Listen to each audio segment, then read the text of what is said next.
Hey, hey, hey! Attention mga kapatrol! Get ready for an epic giveaway! Once Express Info hits 150k subscribers, one lucky winner will win the incredible Oppo Reno 11F 5G smartphone. Here's how to join.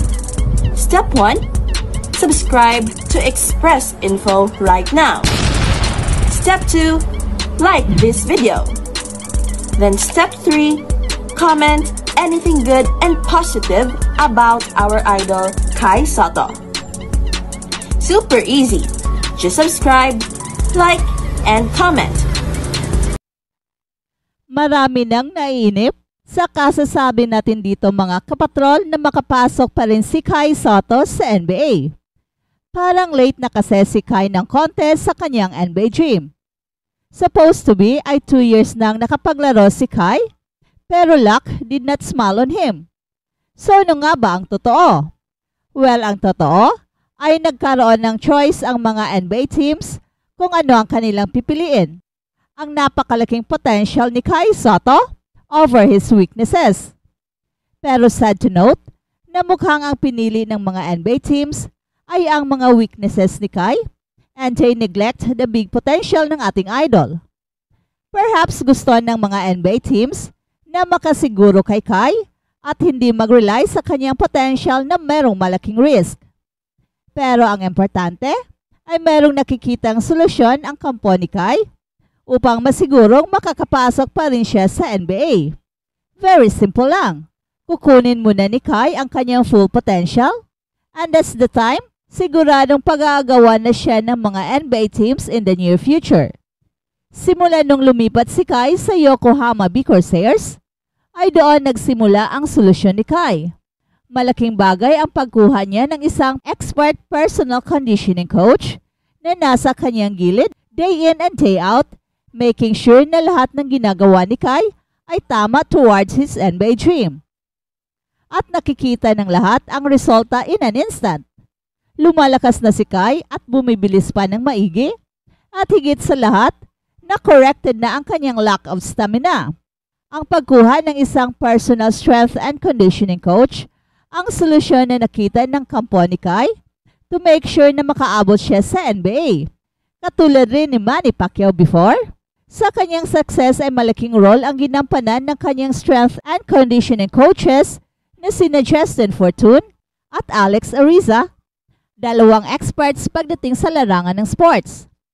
And true enough, ay malaki ang ginawa nilang transformation sa katawan at lakas ni Manny Pacquiao. Hindi makuha ni Manny Pacquiao ang napakarami niyang mga championships belts kung hindi sa tulong ng kanyang mga strength and conditioning coaches.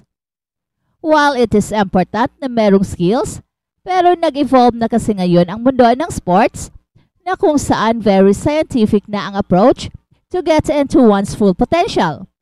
Kaya ang ginawang solusyon ni Kai ay ang pag-enhance ng kanyang skills and at the same time ay pinapalakas niya ang kanyang katawan, at pinapalakas ng husto upang makakaya niya ang needed physicality sa larong basketball. Kung sa skills lang kasi ang usapan ay walang problema si Kai dahil he is too skilled in relation sa kanyang height. Ang problema lang niya ay ang kanyang katawan.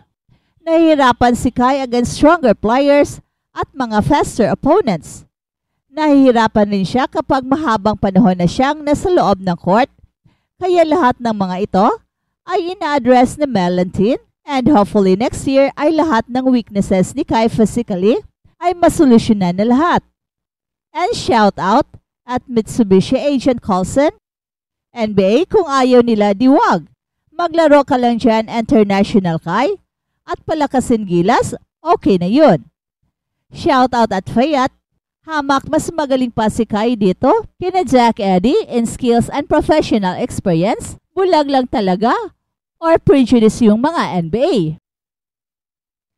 At balitang NBA naman, nakatanggap ng labis na criticism itong si Joel Embiid ng Philadelphia 76ers sa 2024 Paris Olympics. Walang ibang manlalaro na nakatanggap ng mas maraming kritisismo sa buong Paris Olympics kesa kay Joel Embiid. Mula sa paglahok sa kupunan hanggang sa pagsimula laban kay Anthony Davis, palaging nasa gitna ng mga usapin si Joel Embiid.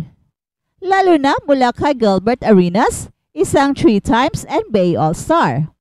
Walang tigil ang criticism ni Gilbert Arenas kay Joel Embiid sa buong Olympics.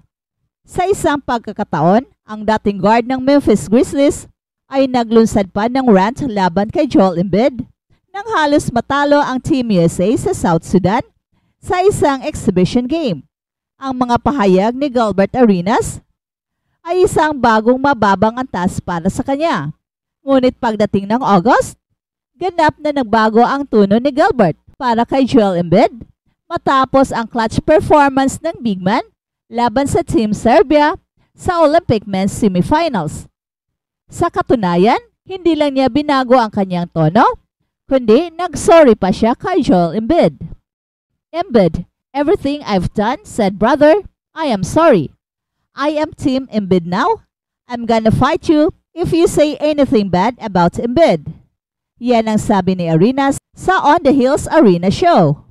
Ang semifinals laban sa Serbia ay isang napakahalagang pagkakataon para kay Joel Embiid. Ipinakita nito kung bakit kailangan ng Team USA si Joel Embiid laban sa isang dominating center tulad ni Nikola Jokic. Ito ay isang pagkakataon na kahit si Gilbert Arenas sa kabila ng lahat ay humingi ng tawad para sa kanyang mga aksyon, and in reality, Arenas owes Embiid a personal apology too. At ang Team USA at Team France maghaharap sa basketball finals ng 2024 Paris Olympics. Kasado na ang paghaharap ng Team USA at France sa finals ng men's basketball, so yet another accolade may await. Team USA coach Steve Kerr needs only one word to describe on LeBron James, the NBA's all-star scoring leader and the US all-time Olympic leader in assists by a wide margin, and is still playing, still dominating at age 39. Nakalusot ang Team USA sa finals matapos pabagsakin ang Serbia, habang ang France naman ay pinaluhod nito ang Germany upang masiguro ang ticket sa finals. Para sa Team USA, mula silang aasa kay LeBron James na patuloy na nagpakitang gilas sa Olympic stage. Nakaalala rin sa Team USA sina Stephen Curry at Kevin Durant. Para naman sa France, pangungunahan ito na si Victor Wembanyama kasama ang ilang veteranong player ng kanilang national team. And LeBron James knows there aren't many moments like this left dahil 39 years old na siya. At papasok na siya sa kanyang ika-22 na professional season. And it is logical to expect that the Paris Olympics will be his last time on this stage. And who knows if he's got one more NBA championship run. And if this is his Olympic finish line, well, hindi siya nagmamadali. Maaring makuha ni LeBron James ang ikatlong gintong medalya ng kanyang Olympic career ngayong Sabado sa kanilang laro laban ng France para sa gold medal game. At kung mangyayari ito, siya na ang magiging ikatlong men's player na may hindi bababa sa 3 gintong medalya.